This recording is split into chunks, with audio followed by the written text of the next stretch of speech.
3, 2, 1. Arguing again, arguing about something so simple. Make it clear, tell me why you're running back to him. Feeling insecure, feeling like there's more to your character. Every tear that you cry is worth it in the end. But baby, tell me, how have you not figured it out? Ooh, dry your eyes. The world can always give you reasons to cry. But understand you're stronger than... Hey sunshine, welcome back to my channel. Another academic year has just ended. And yes, in a few weeks' time or maybe days, we're all bound for the back-to-school season.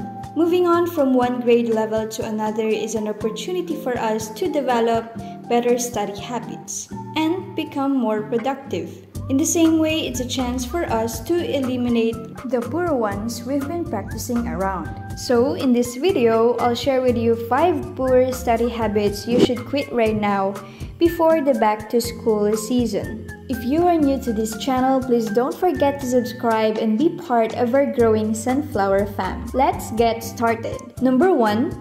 Passive rereading. This is one of the major pitfalls students fall into. What is passive rereading? It is when you keep on reading and reading your book or notes without forcing yourself to actively recall the information you just read. Passive rereading can fool you into thinking that you are learning, but actually it's the other way around. It wastes your time and merely creates poor idea connection in your brain.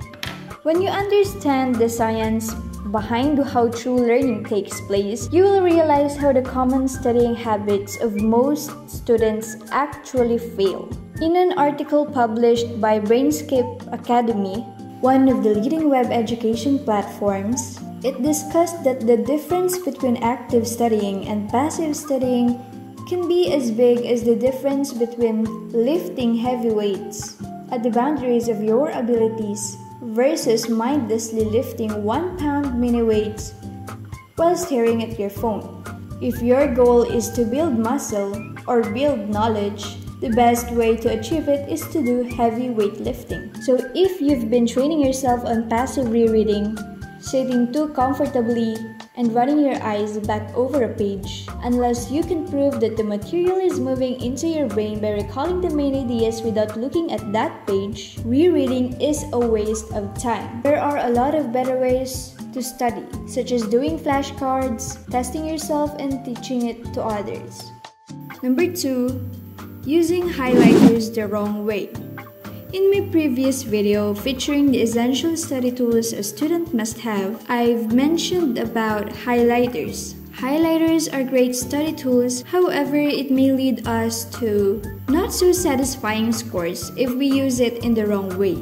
Don't let highlights overwhelm you, and also don't mindlessly highlight your notes. Just like passive rereading, it may turn our study session ineffective if we highlight a certain info or information without making sure we have already put sufficient attention to its implied idea. What you should do instead is to develop a highlighting system. If you want to know more about highlighting system, or if you're interested in knowing my highlighting system, please watch this video link in the upper right corner. And structure your highlighting system, which you'll be using the next time you study. Number 3. Cramming. How many times have you regretted not starting early on your projects, assignments, or review preparation? The problem with waiting until the last minute to study is that we are bombarding our brain with a mountain of information. Again, it is very important that we learn how to really learn. And one aspect of effective studying is by doing what scientists call spaced repetition. Spaced repetition involves multiple short review sessions.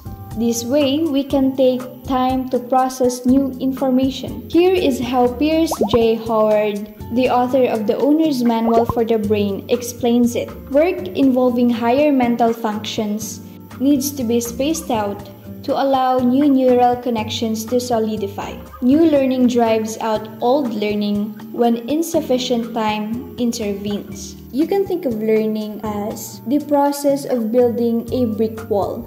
If you stack the bricks up too quickly without letting the mortar between each layer solidify, you're not going to end up with a very good wall. Spacing out your learning allows that mental mortar time to dry. Spaced repetition is an evidence-based learning technique, and training ourselves how to do it will really pay off over time. Number 4, not taking breaks. With our workloads piling up along with the deadlines seemingly running toward us, taking a break can feel like a crime. But admit it, we students need to take a break. Taking breaks is essential to our health. Research says that working or studying for too long without taking breaks can actually be counterproductive. Here are the benefits of taking breaks according to UCL or University College London website. Number 1, taking breaks improves the memory. It has been shown that short, repeated sessions of learning with breaks increase your concentration and facilitate the memorization of new contents. The Pomodoro technique is an excellent way to study during productive intervals and rest during break. I mentioned this technique also in my previous videos, so if you want a detailed explanation, please watch the video linked in the description box. Number 2, taking breaks serves as energy boosts. It is very common to feel drained of energy when we focus all our attention to one task. Power naps of 10 to 20 minutes can be a great way to feel revitalized and keep rocking the day. Third benefit, it reduces stress. And number 4, in line with number 3, taking breaks improves our health. Rest and sleep have been shown to have a positive impact on our immune system. And it reduces inflammation and decreases the risk of heart disease. So next time you're stuck, take a break, rest, and do something different. Finally, number 5, multitasking. Research conducted at Stanford University found that multitasking is less productive than doing a single thing at a time. There are 3 reasons why multitasking is a huge waste of time, according to an article published by Forbes.com. Number 1, we are less productive and effective. When we multitask, every switch requires the brain to reorient or refamiliarize itself with the task at hand. And that takes up a lot of time that could be spent studying. Number 2, we sabotage our ability to do good work.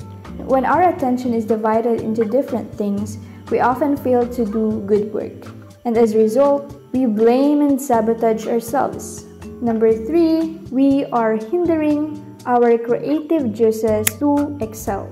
Experts say that multitasking even hampers imagination. The bottom line here is that we should avoid multitasking. Again, here are the 5 poor study habits that you should quit right now before the back-to-school season. Passive rereading, using highlighters the wrong way, cramming or waiting for the last minute to study, not taking breaks, and multitasking. If you like this video, please give it a thumbs up. If you haven't subscribed to my channel, please subscribe and hit that notification bell to keep you updated of my next videos. Also, if you have questions or video recommendations, please leave a comment below as I'd love to know and answer them all for you. Till then, bye!